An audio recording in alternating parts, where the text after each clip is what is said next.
KPSC ನಡೆಸುವಂತ ಪ್ರತಿ ಪರೀಕ್ಷೆಯಲ್ಲೂ ಕೂಡ ಅಕ್ರಮ, ಮತ್ತೊಂದು ಕಡೆ ಆ ಪ್ರಶ್ನೆ ಪತ್ರಿಕೆಗಳ ಸೋರಿಕೆಯ ವಿಚಾರ ದೊಡ್ಡ ಮಟ್ಟದಲ್ಲಿ ಸದ್ದು ಸುದ್ದಿಗೆ ಕಾರಣ ಆಗಿತ್ತು. ಈಗ ಮತ್ತೊಮ್ಮೆ ಇದೇ ರೀತಿಯ ಎಡವಟ್ಟಿಗೆ ಕೆಪಿಎಸ್ಸಿ ಮುಂದಾಗಿರೋದ್ರಿಂದ ಕರ್ನಾಟಕ ರಕ್ಷಣಾ ವೇದಿಕೆ ಆಕ್ರೋಶವನ್ನು ವ್ಯಕ್ತಪಡಿಸ್ತಾ ಇದೆ. ಕೆಪಿಎಸ್ಸಿ ಮರು ಪರೀಕ್ಷೆಯಲ್ಲೂ ಕೂಡ ಕನ್ನಡ ಪ್ರಶ್ನೆಗಳಲ್ಲಿ ಲೋಪ ಆಗಿದೆ ಅಂತೆ. ಕೆಪಿಎಸ್ಸಿ ವಿರುದ್ಧ ಪ್ರತಿಭಟನೆಗೆ ಜನ ಮುಂದಾಗಿದ್ದಾರೆ, ಅಂದ್ರೆ ಕರವೇ ಕಾರ್ಯಕರ್ತರು ಮುಂದಾಗಿದ್ದಾರೆ. ಇವತ್ತು ಕರವೇ ಕಾರ್ಯಕರ್ತರಿಂದ ಬೃಹತ್ ಪ್ರತಿಭಟನೆ ನಡೆಯುತ್ತಂತೆ. ಇದೇ ವಿಚಾರಕ್ಕೆ ಸಂಬಂಧಪಟ್ಟಂತೆ ಕರವೇ ರಾಜ್ಯಾಧ್ಯಕ್ಷ ನಾರಾಯಣಗೌಡ ನೇತೃತ್ವದಲ್ಲಿ ಪ್ರೊಟೆಸ್ಟ್ ಆಗುತ್ತೆ.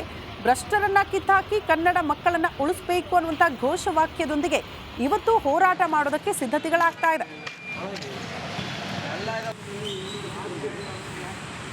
ಕೆಪಿಎಸ್ಸಿ ವಿರುದ್ಧ ಕರ್ನಾಟಕ ರಕ್ಷಣಾ ವೇದಿಕೆ ಸಿಡಿದಿದೆ. ಇಂದು ಸಹ ದೊಡ್ಡ ಮಟ್ಟದಲ್ಲಿ ಪ್ರತಿಭಟನೆ ಮಾಡಲು ಮುಂದಾಗ್ತಿದೆ. ಯಾಕಂದರೆ ಕೆಪಿಎಸ್ಸಿ ಪದೇ ಪದೇ ಕನ್ನಡ ಪ್ರಶ್ನೆಗಳ ಲೋಪ ಮಾಡ್ತಾಯಿದೆ. ಎಷ್ಟೇ ಬಾರಿ ಮನವಿ ಕೊಟ್ಟರು ಸಿ ಎಂ ಅವರಿಗೆ ಸ್ಪಂದನೆ ಸಿಕ್ಕಿಲ್ಲ. ಹೀಗಾಗಿ ಇಂದು ದೊಡ್ಡ ಮಟ್ಟದಲ್ಲಿ ಹೋರಾಟಕ್ಕೆ ಕರೆ ಕೊಟ್ಟಿದ್ದಾರೆ. ನಮ್ಮ ಜೊತೆ ಈಗ ಕರವೇ ನಾರಾಯಣಗೌಡ ಇದ್ದಾರೆ, ಬನ್ನಿ ಮಾತಾಡ್ಸೋಣ. ಸರ್, ಇಂದು ಸಹ ದೊಡ್ಡ ಮಟ್ಟದಲ್ಲಿ ಹೋರಾಟಕ್ಕೆ ಇಳಿದಿದ್ರಿ. ಈ ಹಿಂದೆ ಸಹ ಹೇಳಿದಿದ್ರಿ, ಒಂದು ಕಡೆ ಸಿ ಎಂ ಅವರು ಮರುಪರೀಕ್ಷೆಗೆ ಆದೇಶ ನೀಡಿದರು. ಈಗ ಮತ್ತೆ ಅದೇ ತಪ್ಪುಗಳು ನೋಡಿ. ಕೆಪಿಎಸ್ಸಿ ಅನ್ನೋದು ಒಂದು ಭ್ರಷ್ಟರ ಮಹಾಕೂಟ. ಅವರಿಗೆ ಹಣ ಬಿಟ್ಟರೆ, ಅಧಿಕಾರ ಬಿಟ್ಟರೆ, ಶ್ರೀಸಾಮಾನ್ಯರ ಬದುಕಿನ ಬಗ್ಗೆ, ಅವರ ಕಷ್ಟಗಳ ಬಗ್ಗೆ, ಅವರು ಓದ್ಕೊಂಡು ಬಂದ ದಾರಿ ಬಗ್ಗೆ, ಅವರು ಇವತ್ತು ಏನು ವ್ಯಥೆಯನ್ನು ಪಡ್ತಾ ಇದ್ದಾರೆ ಅದ್ರ ಬಗ್ಗೆ ಯಾವ ಕಾಳಜಿ ಇಲ್ಲ. ಅವರು ಮಹಾನ್ ಭ್ರಷ್ಟರು ಅಂತೇಳಿ ಇನ್ನೊಂದು 2-3 ದಿವಸದಲ್ಲಿ ಬಹುಶಃ ಅವರೆಲ್ಲ ಪರಪ್ ನಗರ ಜೈಲಿಗೆ ಹೋಗ್ತಾರೆ ಅಂತ ಅನಿಸುತ್ತೆ. ಅವರ ವಾಸ ಪರಪ್ ನಗರ ಜೈಲು ಆಗಬೇಕು ಅಂಥ ಮಹಾನ್ ಭ್ರಷ್ಟತೆಯನ್ನು ಮಾಡಿಕೊಂಡು ಭ್ರಷ್ಟರು ಇವತ್ತು ಅಲ್ಲಿ ಕೂತಿದ್ದಾರೆ. ಅವರಿಗೆ ಕೆ ಪಿ ಎಸ್ ಸಿಯಲ್ಲಿ ಪರೀಕ್ಷೆ ಬರೆದಂಥ ಶ್ರೀಸಾಮಾನ್ಯ ಕನ್ನಡಿಗರ ಬದುಕಾಗಲಿ, ಅವರ ಕಷ್ಟ ಆಗಲಿ, ಅವರ ನೋವು ದುಃಖ ದುಮಾನಿಗಳಾಗಲಿ ಅವ್ರಿಗೆ ಗೊತ್ತಿಲ್ಲ. ಹಾಗಾಗಿ ಕರ್ನಾಟಕ ರಕ್ಷಣಾ ವೇದಿಕೆ ಇವತ್ತು ಹೋರಾಟವನ್ನು ಕೈಗೆತ್ಕೊಂಡಿದ್ದೀವಿ. ನಾವು ಯಾವುದೇ ಕಾರಣಕ್ಕೂ ಬಿಡೋದಿಲ್ಲ. ಕೇವಲ ಇವತ್ತೊಂದು ದಿವಸ ಹೋರಾಟ ಮಾಡಿ ಮನೆ ಸೇರೋರಲ್ಲ ನಾವು. ಕೆ ಪಿ ಎಸ್ ಸಿಯ ಭ್ರಷ್ಟಾಚಾರವನ್ನು ಬಯಲಿಗೆ ಎಳೆದು ಅವ್ರನ್ನೆಲ್ಲ ಜೈಲಿಗೆ ಕಳಿಸೋವರೆಗೂ ಕರವೇ ಸುಮ್ಮನೆ ಇರೋದಿಲ್ಲ. ಯಾವ ನನ್ನ ನಾಡಿನ ಮಕ್ಕಳು 1 ಲಕ್ಷಕ್ಕೂ ಹೆಚ್ಚು ಮಕ್ಕಳು ಇವತ್ತು ಹಗಲು ರಾತ್ರಿ ಕಣ್ಣಿಗೆ ಎಣ್ಣೆ ಬಿಟ್ಕೊಂಡು ಓದಿ ಆ ಮಕ್ಕಳ ಭವಿಷ್ಯವನ್ನು ನಾಶ ಮಾಡಲಿಕ್ಕೋಸ್ಕರ ತಪ್ಪು ಪ್ರಶ್ನಾಪತ್ರಿಕೆಗಳನ್ನು ಕೊಟ್ಟು ಗೊಂದಲದ ಗೂಡು ಮಾಡಿ ಅವರು ಪರೀಕ್ಷೆ ಬರೀಲಿಕ್ಕೆ ಆಗದಂತೆ ನೋಡಿಕೊಂಡಿದ್ದ ಹಿಂದೆ ಏನು ಮರ್ಮ ಇದೆ, ಯಾವ ಉದ್ದೇಶ ಇದೆ, ಯಾರನ್ನು ಅದರೊಳಗಡೆ ತುಂಬಬೇಕು ಅಂತ ಇದ್ದೀರಿ, ಎಷ್ಟೆಷ್ಟು ಕೋಟಿಗೆ ಏಜೆಂಟ್ಗಳನ್ನ ಬಿಟ್ಟು ಕಲೆಕ್ಟ್ ಮಾಡ್ತಾ ಇದ್ದೀರಿ ಅನ್ನೋ ಮಾಹಿತಿ ನಮಗೆಲ್ಲ ಬರ್ತಾ ಇದೆ. ಹಾಗಾಗಿ ಅದಕ್ಕೆ ಹೇಳ್ತಾ ಇದ್ದೀನಿ, ಅಲ್ಲಿ ಕೂತಿರುವಂಥ ಅಧ್ಯಕ್ಷರಿಂದ ಎಲ್ಲರೂ ಬಹುಶಃ ಇನ್ನೊಂದು 3-4 ದಿವಸದಲ್ಲಿ ಜೈಲು ಸೇರ್ತಾರೆ ಅಂತೇಳಿ ಅನ್ನಿಸ್ತಾ ಇದೆ. ಇದಿಷ್ಟು ಕರ್ನಾಟಕ ರಕ್ಷಣಾ ವೇದಿಕೆಯ ರಾಜ್ಯಾಧ್ಯಕ್ಷ ಕರವೇ ನಾರಾಯಣಗೌಡ ಅವರ ಮಾತಾಗಿದ್ದು. ಕ್ಯಾಮ್ರಾ ಪರ್ಸನ್ ಶಿವ ಜೊತೆ ವೀರೇಶ್, ರಿಪಬ್ಲಿಕ್ ಕನ್ನಡ, ಬೆಂಗಳೂರು.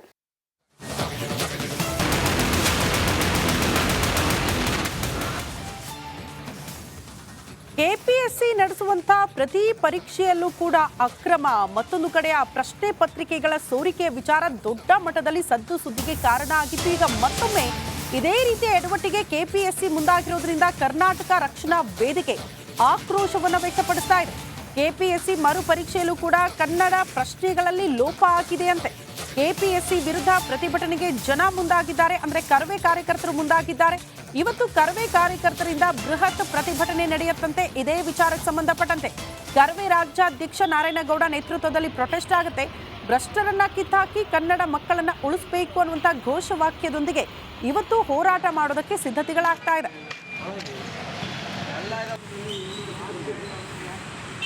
ಕೆಪಿಎಸ್ಸಿ ವಿರುದ್ಧ ಕರ್ನಾಟಕ ರಕ್ಷಣಾ ವೇದಿಕೆ ಸಿಡಿದಿದೆ. ಇಂದು ಸಹ ದೊಡ್ಡ ಮಟ್ಟದಲ್ಲಿ ಪ್ರತಿಭಟನೆ ಮಾಡಲು ಮುಂದಾಗ್ತಿದೆ. ಯಾಕಂದರೆ ಕೆಪಿಎಸ್ಸಿ ಪದೇ ಪದೇ ಕನ್ನಡ ಪ್ರಶ್ನೆಗಳ ಲೋಪ ಮಾಡ್ತಾಯಿದೆ. ಎಷ್ಟೇ ಬಾರಿ ಮನವಿ ಕೊಟ್ಟರು ಸಿ ಎಂ ಅವರಿಗೆ ಸ್ಪಂದನೆ ಸಿಕ್ಕಿಲ್ಲ. ಹೀಗಾಗಿ ಇಂದು ದೊಡ್ಡ ಮಟ್ಟದಲ್ಲಿ ಹೋರಾಟಕ್ಕೆ ಕರೆ ಕೊಟ್ಟಿದ್ದಾರೆ. ನಮ್ಮ ಜೊತೆ ಈಗ ಕರವೇ ನಾರಾಯಣಗೌಡ ಇದ್ದಾರೆ, ಬನ್ನಿ ಮಾತಾಡ್ಸೋಣ. ಸರ್, ಇಂದು ಸಹ ದೊಡ್ಡ ಮಟ್ಟದಲ್ಲಿ ಹೋರಾಟಕ್ಕೆ ಇಳಿದಿದ್ದೀರಿ. ಈ ಹಿಂದೆ ಸಹ ಇಳಿದಿದ್ರಿ. ಒಂದು ಕಡೆ CM ಅವರು ಮರುಪರೀಕ್ಷೆಗೆ ಆದೇಶ ನೀಡಿದರು. ಈಗ ಮತ್ತೆ ಅದೇ ತಪ್ಪುಗಳು. ನೋಡಿ, KPSC ಅನ್ನೋದು ಒಂದು ಭ್ರಷ್ಟರ ಮಹಾಕೂಟ. ಅವರಿಗೆ ಹಣ ಬಿಟ್ಟರೆ, ಅಧಿಕಾರ ಬಿಟ್ಟರೆ, ಶ್ರೀಸಾಮಾನ್ಯರ ಬದುಕಿನ ಬಗ್ಗೆ, ಅವರ ಕಷ್ಟಗಳ ಬಗ್ಗೆ, ಅವರು ಹೋದ್ಕೊಂಡು ಬಂದ ದಾರಿ ಬಗ್ಗೆ, ಅವರು ಇವತ್ತು ಏನು ವ್ಯಥೆಯನ್ನು ಪಡ್ತಾ ಇದ್ದಾರೆ ಅದ್ರ ಬಗ್ಗೆ ಯಾವ ಕಾಳಜಿ ಇಲ್ಲ. ಅವರು ಮಹಾನ್ ಭ್ರಷ್ಟರು ಅಂತೇಳಿ ಇನ್ನೊಂದು 2-3 ದಿವಸದಲ್ಲಿ ಬಹುಶಃ ಅವರೆಲ್ಲ ಪರಪ್ ನಗರ ಜೈಲಿಗೆ ಹೋಗ್ತಾರೆ ಅಂತ ಅನಿಸುತ್ತೆ. ಅವರ ವಾಸ ಪರಪ್ ನಗರ ಜೈಲು ಆಗಬೇಕು ಅಂಥ ಮಹಾನ್ ಭ್ರಷ್ಟತೆಯನ್ನು ಮಾಡಿಕೊಂಡು ಭ್ರಷ್ಟರು ಇವತ್ತು ಅಲ್ಲಿ ಕೂತಿದ್ದಾರೆ. ಅವರಿಗೆ KPSCಯಲ್ಲಿ ಪರೀಕ್ಷೆ ಬರೆದಂಥ ಶ್ರೀಸಾಮಾನ್ಯ ಕನ್ನಡಿಗರ ಬದುಕಾಗಲಿ, ಅವರ ಕಷ್ಟ ಆಗಲಿ, ಅವರ ನೋವು ದುಃಖ ದುಮಾನಿಗಳಾಗಲಿ ಅವ್ರಿಗೆ ಗೊತ್ತಿಲ್ಲ. ಹಾಗಾಗಿ ಕರ್ನಾಟಕ ರಕ್ಷಣಾ ವೇದಿಕೆ ಇವತ್ತು ಹೋರಾಟವನ್ನು ಕೈಗೆತ್ಕೊಂಡಿದ್ದೀವಿ. ನಾವು ಯಾವುದೇ ಕಾರಣಕ್ಕೂ ಬಿಡೋದಿಲ್ಲ.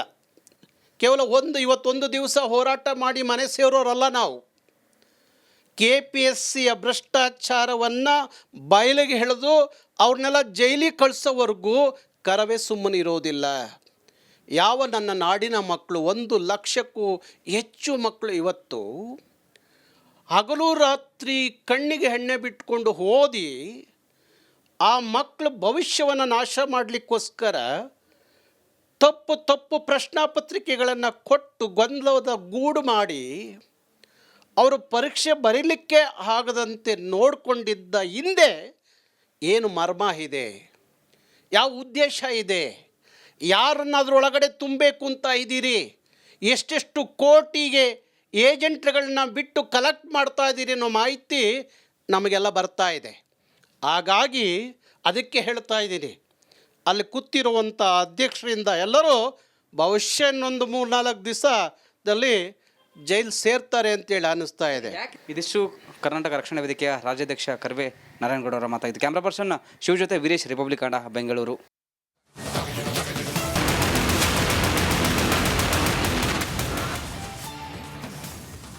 KPSC ನಡೆಸುವಂಥ ಪ್ರತಿ ಪರೀಕ್ಷೆಯಲ್ಲೂ ಕೂಡ ಅಕ್ರಮ, ಮತ್ತೊಂದು ಕಡೆ ಆ ಪ್ರಶ್ನೆ ಪತ್ರಿಕೆಗಳ ಸೋರಿಕೆಯ ವಿಚಾರ ದೊಡ್ಡ ಮಟ್ಟದಲ್ಲಿ ಸದ್ದು ಸುದ್ದಿಗೆ ಕಾರಣ ಆಗಿತ್ತು. ಈಗ ಮತ್ತೊಮ್ಮೆ ಇದೇ ರೀತಿಯ ಎಡವಟ್ಟಿಗೆ KPSC ಮುಂದಾಗಿರೋದ್ರಿಂದ ಕರ್ನಾಟಕ ರಕ್ಷಣಾ ವೇದಿಕೆ ಆಕ್ರೋಶವನ್ನು ವ್ಯಕ್ತಪಡಿಸ್ತಾ ಇದೆ. KPSC ಮರು ಪರೀಕ್ಷೆಯಲ್ಲೂ ಕೂಡ ಕನ್ನಡ ಪ್ರಶ್ನೆಗಳಲ್ಲಿ ಲೋಪ ಆಗಿದೆಯಂತೆ. KPSC ವಿರುದ್ಧ ಪ್ರತಿಭಟನೆಗೆ ಜನ ಮುಂದಾಗಿದ್ದಾರೆ, ಅಂದ್ರೆ ಕರವೇ ಕಾರ್ಯಕರ್ತರು ಮುಂದಾಗಿದ್ದಾರೆ. ಇವತ್ತು ಕರವೇ ಕಾರ್ಯಕರ್ತರಿಂದ ಬೃಹತ್ ಪ್ರತಿಭಟನೆ ನಡೆಯುತ್ತಂತೆ. ಇದೇ ವಿಚಾರಕ್ಕೆ ಸಂಬಂಧಪಟ್ಟಂತೆ ಕರವೇ ರಾಜ್ಯಾಧ್ಯಕ್ಷ ನಾರಾಯಣಗೌಡ ನೇತೃತ್ವದಲ್ಲಿ ಪ್ರೊಟೆಸ್ಟ್ ಆಗುತ್ತೆ. ಭ್ರಷ್ಟರನ್ನ ಕಿತ್ತಾಕಿ ಕನ್ನಡ ಮಕ್ಕಳನ್ನ ಉಳಿಸಬೇಕು ಅನ್ನುವಂಥ ಘೋಷವಾಕ್ಯದೊಂದಿಗೆ ಇವತ್ತು ಹೋರಾಟ ಮಾಡೋದಕ್ಕೆ ಸಿದ್ಧತೆಗಳಾಗ್ತಾ ಇದೆ.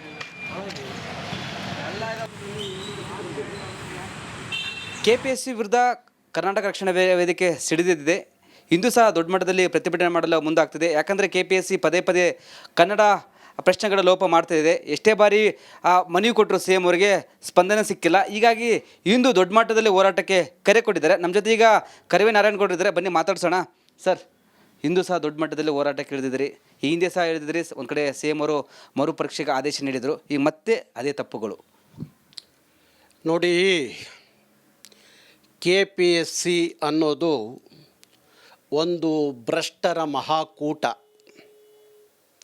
ಅವರಿಗೆ ಹಣ ಬಿಟ್ಟರೆ, ಅಧಿಕಾರ ಬಿಟ್ಟರೆ, ಶ್ರೀಸಾಮಾನ್ಯರ ಬದುಕಿನ ಬಗ್ಗೆ, ಅವರ ಕಷ್ಟಗಳ ಬಗ್ಗೆ, ಅವರು ಹೋದ್ಕೊಂಡು ಬಂದ ದಾರಿ ಬಗ್ಗೆ, ಅವರು ಇವತ್ತು ಏನು ವ್ಯಥೆಯನ್ನು ಪಡ್ತಾ ಇದ್ದಾರೆ ಅದ್ರ ಬಗ್ಗೆ ಯಾವ ಕಾಳಜಿ ಇಲ್ಲ.